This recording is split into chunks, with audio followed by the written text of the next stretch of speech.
Hello everyone, welcome to True IAS. Tribes की categories के बारे में जो हम डिस्कशन कर रहे थे उसको कंटिन्यू करते हैं। हमने एक कंप्लीट तरीके से परमानेंट ट्रेड्स को देख लिया। अब दूसरे हमारे सामने जो है वो है एक्वायर्ड ट्रेड्स। ट्राइब्स की जो क्लासिफिकेशन करी जाती है कि हम लोग बोल रहे हैं कि ट्राइब्स जो हैं उनकी कुछ एक्वायर्ड ट्रेड्स होती हैं। इसके लिए दो मेन क्राइटेरिया यूज़ करे जाते हैं। क्या? एक तो उनका मोड ऑफ लाइवलीहुड क्या है और वो हिंदू सोसाइटी में कितने ज़्यादा एक्सेप्टेबल है, कितने ज़्यादा शामिल है। और या तो ए कैरेक्टरिस्टिक या बी कैरेक्टरिस्टिक्स ये एक्वायर्ड ट्रेड्स होती है, और कभी कभार ए प्लस बी इनका कॉम्बिनेशन भी। समझते हैं इस चीज़ को। मोड ऑफ लाइवलीहुड का मतलब सिंपल सा मतलब है गुजारा कैसे होता है, और दूसरी बात का मतलब है क्या इज्जत भरी नज़रों से इनको देखा गया है, शामिल करा गया है। डिस्क्रिमिनेशन तो नहीं करा जा रहा। किस में? हिंदू सोसाइटी में।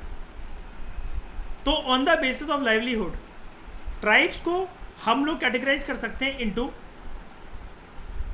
फिशरमैन, मछुआरे हैं, मछलियाँ पकड़ रहे हैं कुछ कुछ, फूड गैदरर्स हैं, शिकारी हैं, शिफ्टिंग कल्टीवेटर्स हैं। शिफ्टिंग कल्टीवेटर्स का एक एग्जांपल तो जानते होगे, ये सुना है झूम कल्टीवेशन, एक जगह जलाकर अपनी फील्ड चले जाना। ये सबने सुना होगा, दिवजोत कशिश है ना, शैली, बचपन में ज्योग्राफी में पढ़ते थे हम लोग। पीजेंट्स प्लांटेशन वर्कर्स हैं या इंडस्ट्रियल वर्कर्स हैं। इंडस्ट्रियल वर्कर मतलब जब वो शहर वगैरह में आ गए। प्लांटेशन वर्कर्स मैं आपको बता देता हूँ, ये असम वगैरह में जो टी एंड कॉफ़ी प्लांटेशन वगैरह नहीं होती है, वहाँ पर जो काम कर रहे हैं ऐसे, ठीक है। और एग्जांपल भी सही है क्योंकि हमने अभी पढ़ा कि नॉर्थ ईस्ट में भाई अच्छी खासी ट्राइबल पॉपुलेशन है।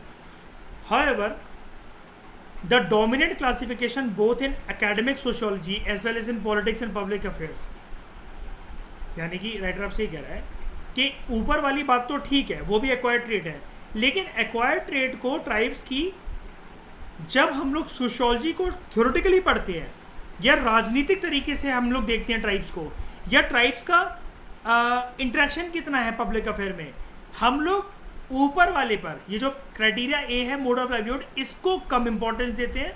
ज़्यादातर हम इस चीज़ पर पैनी नज़र रखकर बात करते हैं कि क्या वो ट्राइबल सोसाइटी या उसके लोग, वो ग्रुप क्या हिंदू सोसाइटी के अंदर शामिल है कि नहीं है, यानी कि उनका कितनी हद तक एसिमिलेशन है, वो मिक्स्ड है हिंदू सोसाइटी के अंदर।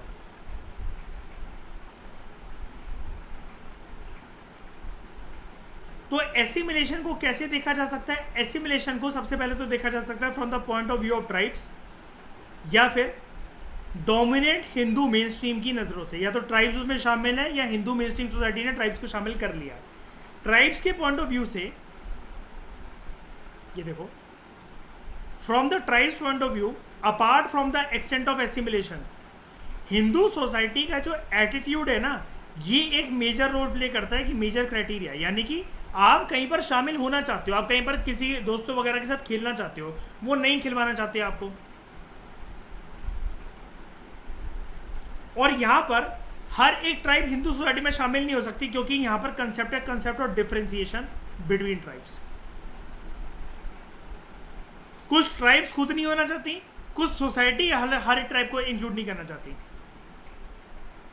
कुछ सोसाइटी जो पॉजिटिवली इंक्लाइंड है टुवर्ड्स हिंदुज्म, और कुछ ट्राइब्स ऐसी हैं जो कि रेजिस्ट करती हैं, इसको अपोज करती है कि नहीं, हिंदुज्म के अंदर सारे रीति रिवाज जो प्रथा वगैरह है हमें समझ में नहीं आती, हमारे पल्ले नहीं पड़ती, काफ़ी टफ है और डिस्क्रिमिनेटरी है, हमें शामिल नहीं होना।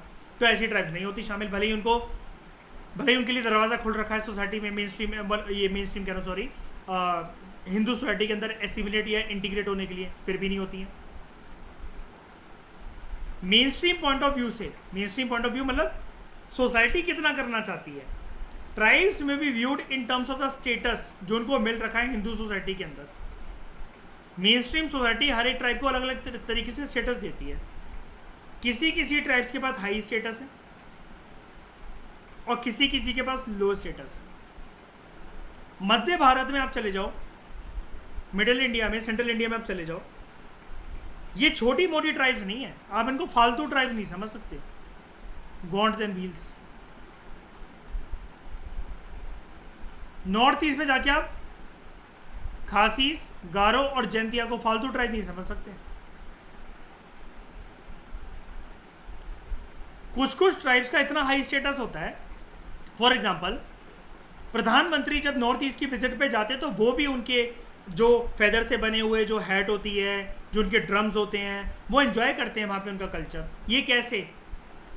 यही तो एक फंडा है कि प्रधानमंत्री जाकर अगर उनकी ट्राइब्स की प्रैक्टिसेस को रिकॉग्नाइज कर रहे हैं, main stream point of view क्या है ट्राइब्स के प्रति, ये है एग्जाम्पल इसका। बात समझ में आ गई है? कशिश टफ तो नहीं लगा ये किसी को भी? दिवजोत, रागिनी, शेर, आगे बढ़ो। तो बात करते हैं ट्राइब की, the career of a concept. 1960s के टाइम पर स्कॉलर्स के बीच में एक डिबेट चली कि क्या हमें ट्राइब को देखना चाहिए as one end of a continuum with caste based peasant society, यानी कि मतलब दो एक्सट्रीम एंड की बात हो रही है। हाँ, 1960s के टाइम पर मैं आपको ये बता रहा था कि जो स्कॉलर्स हैं वो ये डिबेट करते थे कि tribes should be seen as one end of the continuum with caste based Hindu peasant society, यानी कि ऐसा मान लो ये एक्सट्रीम्स हैं, एक्सट्रीम ए, एक्सट्रीम की दो साइड होती हैं, ए और बी। तो स्कॉलर्स के अंदर ये डिबेट चली कि इनको या तो हम लोग हिंदू पीजेंट सोसाइटी के तौर पर देख लें ट्राइब्स को, या फिर एक बिल्कुल ही अलग कम्युनिटी के तौर पर देखें। Those who argued for the continuity में जो कास्ट को देखना चाहते थे, they saw tribes as not, caste कह रहा हूं sorry, tribes as not being fundamentally different from the caste based peasant society. यानी कि अब एक नई डिबेट ही उठी कि जो ट्राइब्स है ना, ट्राइब्स ना कास्ट बेस्ड सोसाइटी है, कास्ट बेस्ड पीजेंट सोसाइटी। खेती किसानी करने वाले कास्ट के साथ एसोसिएटेड माना गया कि ट्राइब्स को ऐसे देखो, ऐसे देखो। लेकिन इनमें कास्ट में जितनी हिरार्की क्लासिफिकेशन वगैरह होती है, उतनी क्लासिफिकेशन के साथ, उतनी हिरार्की के साथ मत देखो। यानी कि ये upper caste, middle caste, lower caste, ये कास्ट, वो कास्ट, सब कास्ट, ऐसे करके इतना मत देखो। इनको देखा गया एज मोर कम्युनिटी बेस्ड, ये ज़्यादा कम्युनिटी बेस्ड है rather than individual notion of resource ownership, कि इनके मतलब पूरे का पूरा जो है ना, एक एक रिसोर्सेज नहीं होने चाहिए, पूरी की पूरी कम्युनिटी के पास कंबाइंड रिसोर्सेज होने चाहिए। ये स्कॉलरली डिबेट चल रही है, डोंट वरी, आपको इस पर ध्यान नहीं देना है। हाउएवर जो दूसरी साइड के स्कॉलर थे, जो अपोनेंट थे, वो ये आर्ग्यू करते थे tribes are wholly different from the, मतलब कंप्लीट तरीके से डिफरेंट है फ्रॉम कास्ट। यानी कि एक ये बोल रहा है कि इनको कास्ट की तरह देखो, एक बोल रहा है ट्राइब्स और कास्ट बिल्कुल अलग है। क्योंकि यहां पर जैसा वर्णा सिस्टम में होता है कास्ट के साथ, प्योरिटी एंड पॉल्यूशन, एक प्योर है एक पॉल्यूटेड है, यानी कि शूद्रों को ब्राह्मण, क्षत्रिय, वैश्य की गुलामी करनी पड़ेगी। ये कास्ट सिस्टम का सेंट्रल फीचर है। लेकिन ट्राइबल फीचर हमने क्या देखा था, ये देखो, अब आएगा प्रीवियस लेक्चर काम हमारे। ट्राइब्स के फीचर में हमने एक अच्छी बात ये देखी थी, अब देखो कास्ट से बिल्कुल अलग करके उसको दिखाता हूं। सबसे इंपॉर्टेंट बात कि हमने यही तो देखा था कि कास्ट, ये ट्राइब में कास्ट ही तो नहीं होती है, they did not have a caste, यही तो देखा था। और इनके अंदर शार्प क्लास डिवीजन नहीं होती है। तो फिर माने किसकी बात कि हम लोग ट्राइब को और कास्ट को एक कॉम्बिनेशन में देखें, या ट्राइब वर्सेस कास्ट को एक कॉम्बिनेशन में देखें, अलग अलग करके देखें, सॉरी। क्योंकि कास्ट में तो भाई डिस्क्रिमिनेशन होती है पक्का, जहां वर्ड कास्ट आ गया वहां डिस्क्रिमिनेशन होनी है, वहां होनी ही होनी है। तो अब स्कॉलरली डिबेट, ये तभी तो डिबेट है। ये टॉपिक देखो, tribe the career of a concept, क्या होना चाहिए इनका करियर, क्या होगा इनका, ट्राइब का होना क्या है इस देश में।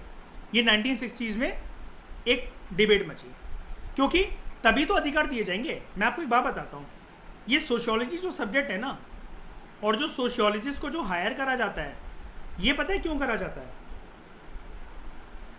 सरकार जब भी कोई भी प्लान रणनीति वगैरह बनाती है तो उसके पास आंकड़े तो होने चाहिए ना, कि इतना इतना ये ग्रुप है, इतना बड़ा ये ग्रुप है, ये इतना बड़ा ग्रुप है। तभी तो लिमिटेड रिसोर्सेज सरकार इन सारे सेक्शन ऑफ द सोसाइटी में बांटेगी, तभी तो अमीर गरीब का फर्क दूर होगा, डेवलपमेंट पॉलिसीज तभी तो अच्छे से आएंगी। जब पता ही नहीं होगा सरकार को कि स्पेशल कोई फोर्स थोड़ी ना होती है हमारे देश में, कोई पुलिस फोर्स वगैरह के जंगल में जाकर एक एक का कोई मेथड पता करके आया हो कि कौन लोग रह रहे हैं, कैसे ज़िंदगी बता रहे हैं। डिटेल्ड उनके बारे में स्टडी जो पेश कर सकते हैं वो सोशियोलॉजिस्ट कर सकते हैं। ऐसी मेंटल हेल्थ के ऊपर अभी जैसे हमारा देश ध्यान नहीं देता बहुत ज़्यादा, लेकिन मेंटल हेल्थ को देखने के लिए वो करके ये हिट भी नहीं हो पाया, क्योंकि मेंटल हेल्थ जो है उस पर कोई ध्यान नहीं देता, तो ये करियर हिट भी नहीं हो पाया हमारे देश के अंदर।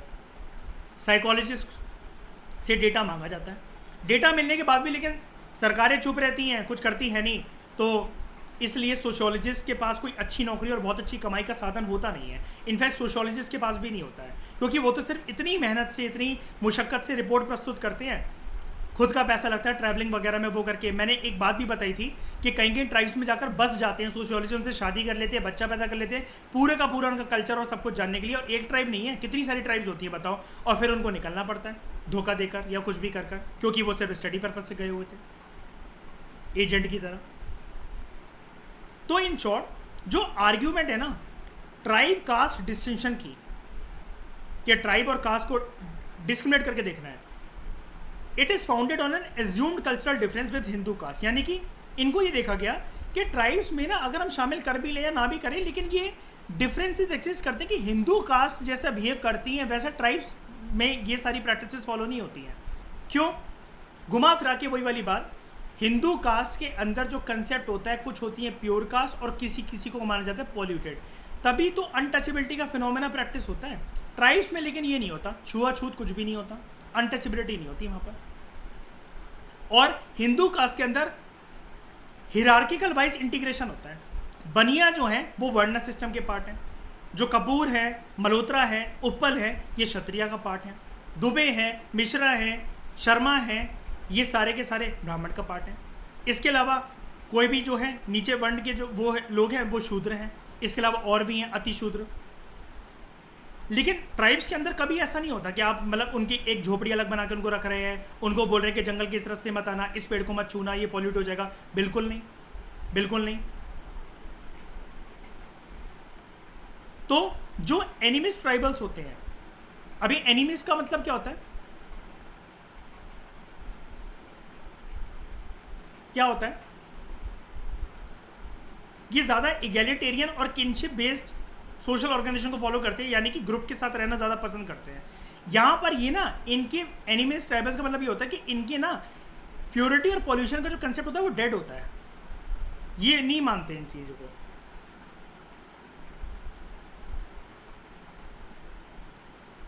बाय द 1970s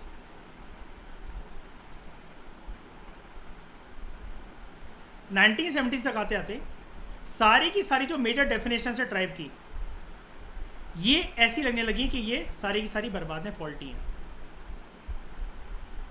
ये पॉइंट आउट करा गया कि ट्राइब पीजेंट्री की जो डिस्टिंक्शन है, कि ट्राइब अलग और पीजेंट अलग, इनके बीच में जो डिफरेंसेस हैं, यहां पर it did not hold in terms of any of the commonly advance criteria. यानी कि ट्राइब्स और पीजेंट्स में जो कॉमन क्राइटेरिया होना चाहिए वो होता ही नहीं है।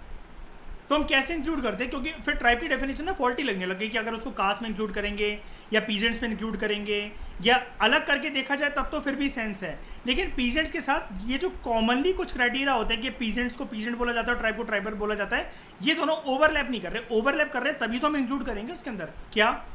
साइज अलग अलग रहना। एक तो साइज को तो चलो छोड़ दो, ये तो आपने देख लिया ऊपर कि इनकी बेल्ट कैसे वैल्यू। आइसोलेटेड भाई, आइसोलेटेड अलग हैं।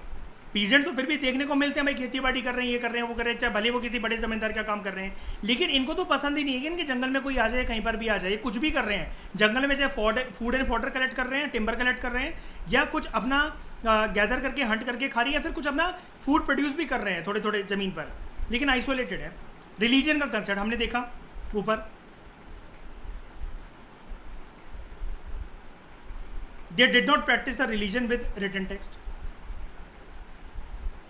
लेकिन किसान वर्ग का आदमी है तो वो हिंदू सोसाइटी का ही वर्ण सिस्टम का पार्ट है, वो तो प्रैक्टिस करेगा रिलीजन और मीन्स ऑफ लाइवलीहुड। ट्राइब्स का गुजारा करने का तरीका बहुत अलग एज कम्पेयर टू पीजेंट्स। तो कुछ जो इंडियन ट्राइब्स हैं लाइक संथल, गोंड, भील, ये बहुत बड़ी हैं और ये एक्सटेंसिव टेरिटरी तक फैली हुई हैं। सर्टेन ट्राइब्स लाइक मुंडा, होस और दूसरे, ये बड़े लंबे समय तक अब ये सेटल्ड एग्रीकल्चर करने लग गए हैं। यानी कि पहले घुमंतु थे, बहुत पुराने समय में इनहेबिटेंट्स थे, जब ये घूम रहे थे सब कॉन्टिनेंट में, इनकी पीढ़ी घूम रही थी। अभी एक पर्टिकुलर जगह पर सेटल्ड हो गए हैं। जैसे भील ट्राइब आपको सेंट्रल इंडिया में मिल जाएगी, तो वो वही सेंट्रल इंडिया में ही ज़्यादातर उनका जो जुट है, जो ग्रुप है, वो फैला हुआ है। और वो इसलिए एक जगह पर थम गए क्योंकि अब ये खेती बाड़ी करने लगे हैं, अब ये घुमंतु नहीं रहे, अब ये हंटिंग गैदरिंग नहीं करते हैं। और कुछ कुछ जो हंटिंग गैदरिंग ट्राइब्स हैं, जैसे बिहार के अंदर बिहोर से, इनके पास स्पेशलाइज्ड स्किल्स है कि कभी कभार कुछ बास्केट बनाते हैं, कुछ इनको सीड्स वगैरह मिलते हैं तो उससे तेल निकालते हैं और उनको बेचते हैं। ये ऐसे अपना गुजारा कर रहे हैं, खेती बाड़ी भले ही नहीं कर रहे हैं, लेकिन इनके पास साधन है, अन्य साधन है।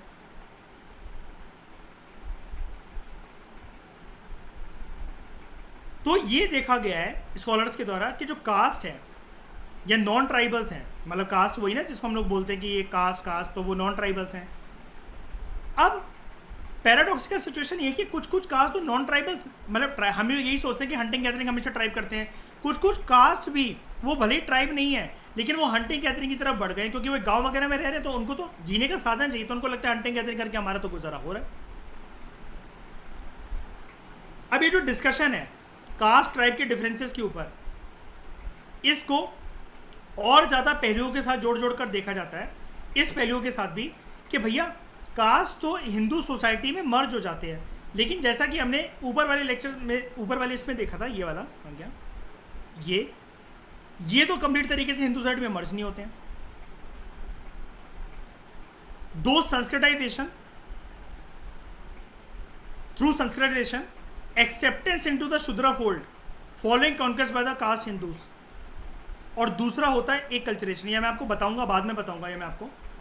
इन दो प्रोसेस की मदद से भी कंप्लीट तरीके से हर एक कास्ट और हर एक ट्राइब तो नहीं चाहती अपना स्टेटस बढ़ाना। जो हमें पूरा का पूरा एक इंडियन हिस्ट्री का कंप्लीट एंशिएंट से लेकर मेडिवल से लेकर मॉडर्न तक जो देखने को मिलता है, उसमें हमें ये फेज देखने को मिलता है कि डिफरेंट ट्राइबल ग्रुप्स कभी कभार शामिल हुए हैं हिंदू सोसाइटी कास्ट के अंदर, अलग अलग हिरार्की लेवल्स पे। यानी कि वो ब्राह्मण नहीं बने, वो क्षत्रिय नहीं बने, लेकिन वो वैश्य शूद्र जरूर बने, वो पीजेंट जरूर बनाए गए, कास्ट जरूर बनाए गए, कुछ कुछ कम्युनिटीज बनाए गए, और धीरे धीरे करके उनका स्टेटस राइज भी हुआ। दिक्कत इनके साथ में क्या आई, ये हिंदू सोसाइटी में मर्ज कैसे हुए, ये कभी कभार कुछ कुछ ट्राइब्स ना अपनी खुशी से मर्ज नहीं हुए, इनके जमीन के टुकड़े को छीन लिया गया, कोलोनाइज कर दिया गया, और जंगल जो काट दिए गए अंग्रेजों के द्वारा, अंग्रेजी हुकूमत जब चल रही थी तब उस टाइम पर, तो इन्होंने सोचा अब कुछ साधन तो रह नहीं गए, कम से कम हिंदू वर्ण सोसाइटी सिस्टम के अंदर एक्सेप्ट होकर कुछ ना कुछ तो काम मिलेगा। भले ही शूद्र रहेंगे, वैश्य रहेंगे, कुछ ना कुछ खेती बाड़ी तो कर सकेंगे, बड़े जमींदार के यहाँ काम करेंगे तो कैश नहीं मिलेगा तो काइंड तो मिलेगा, एक अनाज तो मिल जाएगा, आटा तो मिल जाएगा। और इस प्रोसेस को बिल्कुल पैरेलल प्रोसेस देखा जाता है, जिस हिसाब से हिंदू सोसाइटी के अंदर धीरे धीरे कर कर जैसे अलग अलग कास्ट एसिमिलेट हुई थी ना, ऐसी ट्राइब्स धीरे धीरे करके एसिमिलेट होने लगी हैं। लेकिन फिर भी इसको ये देखा जाता है ट्राइब्स क्योंकि शुरू से हिंदू वर्ण सिस्टम का पार्ट है नहीं, बाद में उनको एसिमिलेट हो यानी कि शामिल करा गया है, दूध ऑलरेडी फुल था, उसके अंदर चीनी मिलाई गई है, तो इस प्रोसेस को एक्सप्लॉयटेटिव भी देखा जाता है। क्यों? अगर वो तुम उसको अच्छी तरीके से शामिल कर रहे हो, मेहमान नवाजी का इतना ही शौक है, तो ब्राह्मण और क्षत्रिय का स्टेटस क्यों नहीं देते हो, फिर इन्हें वैश्य का स्टेटस क्यों नहीं देते हो? हमेशा जब भी किसी ट्राइब को शामिल करते हो तो पीजेंट सोसाइटी या शूद्र का स्टेटस या अति शूद्र का स्टेटस, चंडालस का स्टेटस क्यों मिलता है इन्हें? अच्छी जगह बिठाओ ना, किसी को घर भी बुला लिया और कांटों के बिस्तर पे सुला रहे हो उसे। एंथ्रोपोलॉजिस्ट का जो शुरू में जो डिबेट चलती थी अर्ली स्कूल का, मतलब वो ये कि kind of philosophy and debate जो चलती थी, वो इस बात को एम्फेसाइज करते थे कि जो ट्राइबल एब्जॉर्प्शन, यानी कि ट्राइब्स जितना मेन स्ट्रीम, नीचे देखो, मेन स्ट्रीम सोसाइटी के अंदर जो इंटीग्रेट होते हैं, इनका जो एब्जॉर्प्शन होता है यानी कि शामिल करना, इससे जुड़े बड़े सारे कल्चरल एस्पेक्ट हैं। जबकि अदर स्कूल ऑफ थॉट ये मानते हैं कि इनका शामिल होना कुछ नहीं है, अच्छे से तो वो हुआ ही नहीं है, वो एक्सप्लॉयटेटिव और पॉलिटिकल नेचर का है। कुछ स्कॉलर्स ये आर्ग्यू करते हैं that there is no coherent basis for treating tribes as pristine। कोई बात ही नहीं बनती, कोई मतलब ही नहीं है कि ट्राइब्स को हम लोग प्रिस्टीन नेचर से देखें। अब प्रिस्टीन का मतलब क्या होता है, जैसे कुछ कुछ रेसेस मानी जाती है ना कास्ट के अंदर कि ब्राह्मण, क्षत्रिय, और अगर इनमें से जो कुछ रेसेस के लोग हैं तो वो प्योर आर्यवर्ती हैं, वो प्योर रेस की हैं, उनके अंदर प्योर खून है, और किसी किसी कास्ट को देखा जाता है दीज आर पॉल्यूटेड कास्ट, इनकी परछाई छूना भी हराम है, इनसे अगर कुछ छू लिया, कुछ खा लिया तो अशुद्ध हो जाएंगे। तो कुछ स्कॉलर्स ये मानते हैं कि भाई ट्राइब्स में जब ये कंसेप्ट चलता ही नहीं है ओरिजिनलिटी का, प्योरिटी का, पॉल्यूशन का, तो इनको इस बेसिस पर कास्ट का स्टेटस देना बिल्कुल ही ज़्यादा बेकार बात है, क्योंकि ये एक ऐसी सोसाइटी है जो अभी भी सिविलाइजेशन से अनकंटेमिनेटेड है, बची हुई है। हिंदू सोसाइटी के वर्ण सिस्टम के छुआछूत के कंसेप्ट से, ऊपर नीचे के कंसेप्ट से, हिरार्की से, ब्राह्मण सबसे ऊपर, फिर उससे नीचे क्षत्रिय, फिर वैश्य, फिर शूद्रा, अतिशूद्रा, अनटचेबिलिटी का कंसेप्ट, डिस्क्रिमिनेशन हो रही है, इससे अभी भी दूर है। तो ये स्कॉलर्स ये प्रपोज करते हैं कि instead that tribe should be really seen as secondary phenomena, यानी कि ट्राइब्स एक बिल्कुल ही अलग चीज़ है, वो एक सेकेंडरी ग्रुप है, सेकेंडरी फिनोमेना है, वो उसको आप देख ही नहीं सकते कास्ट के बेसिस पर या वर्ण सिस्टम के बेसिस पर, क्योंकि ट्राइब्स का जो बर्थ होता है ना कॉलोनियल पीरियड के टाइम पर, जो इनके साथ एक्सप्लॉयटेशन हुई और जो इनका कॉलोनियल कॉन्टेक्ट हुआ उससे होता है। तो अब इनके शामिल करने की बात चल रही है। शामिल करने की बात इसलिए चल रही है, जंगल का इतना बड़ा हिस्सा था वो अंग्रेजों ने छीन लिया उस टाइम पर, तो शहर में घूम कर आना पड़ा। अब शहर में अगर जॉब वगैरह करनी है या कुछ भी करना है उस टाइम पर, तो आपको मेन स्ट्रीम सोसाइटी के फूड हैबिट्स, रिचुअल प्रैक्टिसेस सब कुछ अपनाना पड़ेगा। यानी कि ना चाहते हुए भी मेरा मन नहीं है, लेकिन फिर भी संस्कृताइजेशन, एकल्चरेशन, एसिमिलेशन, इन सारे फिनोमिना का विक्टिम मुझे बनना पड़ेगा। मुझे नहीं अपनानी भाई उनकी प्रैक्टिसेस, मुझे नहीं पढ़ना अपनी लेटर पे। मैं अपने जंगलों में किसी को आने नहीं देता था, मैं बहुत खुश था भाई, झिंगा लाला हो करके, पत्ते पहनकर और शिकार कर और पेड़ों के ऊपर सोकर और कुछ खा लिया, कोई कहीं से बीन कर या एनिमल का शिकार करके। जो ये आना पड़े, मजबूरन आना पड़ा, क्योंकि जंगलों से भगाए गए हैं, डिस्प्लेस करे गए हैं।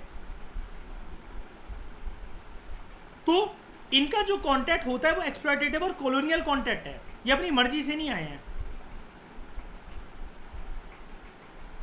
और इसकी वजह से, इनके कॉन्टैक्ट की वजह से जो ये शहरी विकास जो होता रहा, उनको जंगलों से खदेड़ कर भगाया गया और मजबूरन इनको आना पड़ा। इसकी वजह से एक नया फिनोमेना बॉर्न हुआ जिसको हम कहते हैं ट्राइबलिज्म। ट्राइबलिज्म मतलब क्या? ट्राइब्स अभी तक अपनी आइडेंटिटी ये मानते थे कि भैया हम कोई रिलीजियस टेक्स्ट वाले रिलीजन को फॉलो नहीं करेंगे, हम डिस्क्रिमिनेशन नहीं करेंगे, हमारे बीच में कास्ट और क्लास की डिस्टिंक्शन वो नहीं होती है। तो ट्राइबल ग्रुप ने अपने आप को डिफाइन करना शुरू करा एज ट्राइबल, ताकि वो नई नई घटनाक्रम जो इंडियन सब कॉन्टिनेंट में हो रहे थे उससे अपने आप को डिस्टिंग्विश कर सकें, अलग देख सकें। क्योंकि उन्होंने कहा भाई हम जो हैं, हमारी एक आइडेंटिटी तो रहे, कम से कम हम एक ट्राइब के लोग हैं भाई, हमें शामिल नहीं करना चाहते, वो नहीं करना चाहते, मजबूरन हमें नौकरी पाने के लिए और ये करने के लिए जंगलों से बाहर आना पड़ेगा। जंगलों से बाहर आओगे तो हिंदू सोसाइटी का वर्ण सिस्टम आपके ऊपर मंडरा रहा है, साई की तरह आपको ढूंढ रहा है। लेकिन फिर भी इन्होंने एक भावना मेंटेन रखी कि हम अपनी इंडिविजुअल आइडेंटिटी नहीं खोएंगे, प्रैक्टिस वगैरह नहीं कर सकते। हम शहर में जाकर भाई कुत्ते वगैरह का शिकार तो कर नहीं सकते कि कुत्ता मार के खा लिया वहाँ पर वो करके, यानी कि संस्कृताइजेशन का प्रोसेस हमें अपनाना ही पड़ेगा। लेकिन फिर भी इन्होंने अपने आप को डिफाइन करना शुरू करा कि हम इस ट्राइब से बिलोंग करते हैं, हम इस कास्ट से बिलोंग नहीं करते हैं। लेकिन फिर भी नेवरदलेस जो आइडिया है कि ट्राइब्स जो है, ट्राइब्स बिल्कुल ना ऐसा माना जाता है कि they are like stone age hunting and gathering societies. याद है old stone age, palaeolithic, mesolithic, neolithic, ये फिर भी they have remained untouched by time, even though काफ़ी लंबे समय तक ये इनके बारे में देखने को नहीं मिलता था। अब देखने को भी इसलिए मिलता है, ये शेड्यूल ट्राइब जो आ गए कैसे आ गए शहरों में, ये आपके स्कूलों में कॉलेजेस में हमारे साथ कैसे पढ़ रही है, डिस्प्लेसमेंट के शिकार है। कहीं से कोई प्रोजेक्ट आ रहा था सरकार का आज़ादी के बाद और ये वो करके, या आज़ादी से पहले भी मान लो अंग्रेज़ों वगैरह का कोई ट्रेन निकलनी थी, कुछ निकलनी थी, इनको खदेड़ दिया गया। और डिस्प्लेसमेंट के साथ हमारे देश में हमेशा एक डिबेट चलती है कि ये कभी भी होता नहीं है, जिसको हम लोग बोलते हैं रिहैबिलिटेशन। यानी कि आपके गांव से आपको भगा दिया गया है तो सरकार आपको कुछ रुपए तो दे, 50 लाख या वो करके, ताकि हम नई जगह पर जाके सेटल हो सके, लैंड ले सको। लेकिन इसकी भी एक दिक्कतें होती हैं। सोशियोलॉजी ये कहती है कि रिहैबिलिटेशन करने के बावजूद भी, पैसा देने के बावजूद भी लोग अपनी आइडेंटिटी खो देते हैं। डिस्प्लेस होने के बाद अपनी कल्चर प्रैक्टिस वगैरह वो खो देते हैं, क्योंकि जब वो नई जगह जाएंगे, यहाँ पर कोई डोमिनेंट कम्युनिटी रह रही है अगर, तो उसके अकॉर्डिंग बिहेव करना पड़ेगा ना। इसको कहते हैं force Sanskritisation. Sorry, force Sanskritisation. मैं अमेरिका जाकर हर एक कस्टमर से ये नहीं बोल सकता कि कोई भी सामान अगर तुम ले रहे हो मेरी दुकान से तो पहले बोलो जय श्री राम, पहले तिलक लगाओ, हल्दी चंदन का तिलक लगाता हूँ मैं तुम्हारे चावल से, तुम्हारा वो करता हूँ, सर पे डालता हूँ, और फिर तुम लो कोई भी सामान। मैं दूसरी जगह जाके अपनी मनमानी नहीं कर सकता, अपनी मनमानी अपनी जगह चल सकती है। ये है इस लाइन का मतलब। आदिवासी जो हैं ये शुरू से they are not always oppressed groups, जितने ही अभी हो गए हैं। बड़े सारे गौंड किंगडम जो सेंट्रल इंडिया में एग्जिस्ट करते थे, जैसे गढ़मंडला या फिर जिनको चंदा किंगडम भी कहते हैं, तो many of the so called Rajput kingdom जो थे सेंट्रल और वेस्टर्न इंडिया में, ये एक्चुअली आदिवासी कम्युनिटीज़ के अंदर जो स्ट्रैटिफिकेशन आया, यानी कि पहले वो भी इक्वलिटी की नज़रों से देखते थे, फिर वो भी ये टॉप के आदिवासी ये वो करके जब ये ऐसे देखना शुरू करा इन्होंने, क्यों असर पड़ गया ना हिंदू सोसाइटी का, वंडा सिस्टम का। तो कुछ आदिवासी भी अपनी डोमिनेंस एक्सरसाइज करते हैं कि ये जगह उनकी है, ये उनकी पुश्तैनी ज़मीन है, यहाँ पर वही उससे प्रैक्टिस वगैरह कर सकते हैं, कि फॉरेस्ट प्रोड्यूस उनका, सॉल्ट उनका, कुछ हाथी वगैरह को ट्रेन करके उन्होंने रख लिया, ये सब है। और कभी कभार जो कैपिटलिस्ट इकोनॉमी जैसे आई हमारे देश के अंदर अंग्रेज़ों के टाइम से, मतलब जब उन्होंने प्रॉफिट मैक्सिमाइजेशन का सोचा, तो उन्होंने, अंग्रेज़ तो यही चाहते थे जंगल के रिसोर्सेज ज़्यादा से ज़्यादा मिल जाएं और चीप लेबर को हमें एम्प्लॉय करना पड़े। इसकी वजह से जो ट्राइबल सोसाइटीज़ हैं ये मेन स्ट्रीम सोसाइटी के साथ कॉन्टैक्ट में आती हैं, और मेन स्ट्रीम सोसाइटी के साथ कॉन्टैक्ट में आने का मतलब है अपनी आइडेंटिटी खो देना। और नेक्स्ट लेक्चर में हम बात करेंगे कि मेन स्ट्रीम सोसाइटी का एटीट्यूड क्या होता है ट्राइब्स के प्रति, यानी कि हम जैसे लोग क्या अपना सकते हैं ट्राइब्स को, कल को वो आ जाए। Thank you very much for discussion.